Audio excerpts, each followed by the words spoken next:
వీరిద్దరి మధ్య గొడవను అసలు ఎలా తీర్చాలబ్బా నాకైతే అర్థం అవ్వట్లేదు. అదేంటి అనుకుంటున్నారా? Taste versus health. ఈ రెండిట్లో ఏది మనకి ఇంపార్టెంటో అది తేల్చడం నా వల్ల అయితే కావటం లేదు. Hello everyone, welcome to my channel KSC living moments. మా ఇంట్లో అయితే మా పాప కోసం నిన్న నేను ఈవినింగ్ బ్రెడ్ స్నాక్ చేశాను.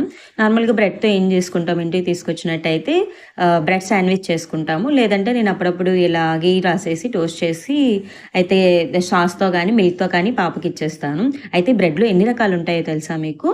ఇందులో అయితే గోధుమ బ్రెడ్ ఉంటుంది, మైదా బ్రెడ్ ఉంటుంది అండ్ మల్టీగ్రెయిన్ బ్రెడ్ ఉంటుంది. ఈ మూడిట్లో ఏది బెస్ట్ అని అంటే అయితే గోధుమ అయినా మనం తీసుకోవచ్చు, లేదా మల్టీగ్రెయిన్ అనేది తీసుకోవచ్చు. మైదాది అయితే అసలు తీసుకోకూడదు.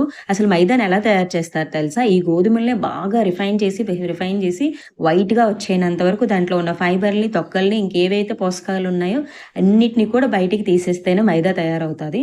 అలాంటి మైదాతోని బ్రెడ్ చేస్తే మనం తినొచ్చాం.